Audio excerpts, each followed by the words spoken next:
victim's national origin just before tackling and hitting him.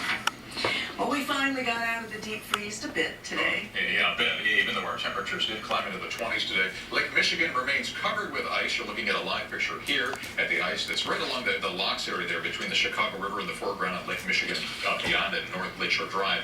That ice will start melting very soon, though, because a warm-up is on the way. We have several reports for you.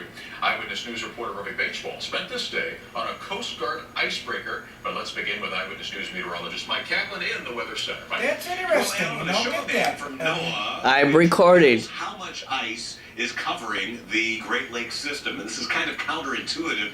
These areas right here, that's actually the open water, which currently exists almost entirely on Lake Michigan and Lake Ontario. But everywhere you see these gray shades over Lake Erie, Huron, and almost all of Lake Superior, that is thick ice. And this area of ice has really expanded over the past couple of days. If you look at the Great Lakes as a whole, we're talking about 87.1% coverage of ice on all of the Great Lakes, and we're more than 3/4 ice covered now on Lake Michigan. These are the highest levels that we've seen since 1994, and some of the highest levels of ice ever observed on the Great Lakes system. We added to that ice cover today, despite the fact that temperatures warmed into the 20s, 20 at Joliet, Aurora, 22 at Waukegan, 23 at Michigan City, officially now 24 degrees at Northerly Island there along the lakefront. We do have some warmer weather on the way. It'll be a gradual warm-up for the next few days, but perhaps at the middle and end of next week, much more robust warming on the way. Alan Linden. All right, Mike, now more about the ice out there in Lake Michigan. Let's go to Eyewitness News reporter Robbie Baseball. As we've been telling you, he spent this day on a Coast Guard icebreaker cruising or trying to cruise Lake Michigan. Hi, Robbie.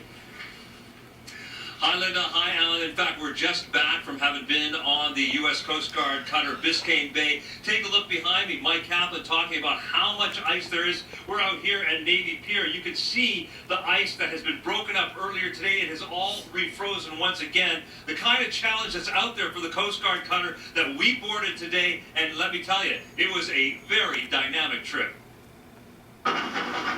Smashing through sheets of ice in places 3 to 4 feet thick. All in a day's work for the crew of the Biscayne Bay. Today, the 18 men, a captain, officers, staff, including perhaps most importantly the cook, have headed into Chicago and will work to clear lanes for ship and barge traffic through the southern Great Lakes. They've been doing this non-stop since November. You can see some of the I'm so glad you're doing that. Right there. So once that starts piling up on itself, it creates a windrow, and that makes it difficult for us to get through the ice. Mostly, it feels like the vessel is gliding, but when the windrows appear, the Biscayne Bay goes to work. These dotted lines on the chart, they're kind of hard to see, but those are LCAs, the Lake Carriers Association, which represents a bunch of the companies here, has these established tracks in the lake that's what all the lakers take.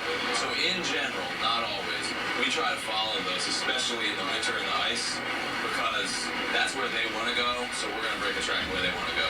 As you look around, the ice is anywhere from 2 to 4 to 6 feet deep. This boat can cut through 6 to 9 feet of ice. The objective today is to go out into Lake Michigan, hug the western shore, and go southbound down to Burns Harbor in Indiana. The ice coverage in the Great Lakes is about 75%, so there's not much open water out here, and the ice that's formed just keeps getting thicker and thicker. Approaching Calumet City Harbor, barges are the victims, stuck fast and needing a path to open water. And as we approach Burns Harbor, Indiana, 3 hours and 45 nautical miles from Chicago, the Biscayne Bay executes a series of twists and turns to chop up the wall of ice. And as you're looking again live here at the harbor by Navy Pier, you can see that's kind of the result of what happens when the boat is able to go back and forth.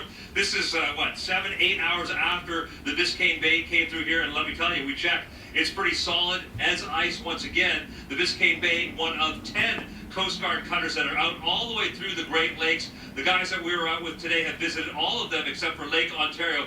They've never seen a winter like this, at least in 25 years. Reporting live from the lakefront, Robbie Bateswell, ABC 7 Eyewitness News. Alan, back to you. All right, Robbie, what a trip. Fascinating to see the work they do. Thanks. An effort by Northwestern University football players to unionize is the subject of a hearing here in Chicago. Off the camera. The National Labor Relations Board I hearing don't care arguments about today. that. There are 100 players on Northwestern's football That was roster. perfect.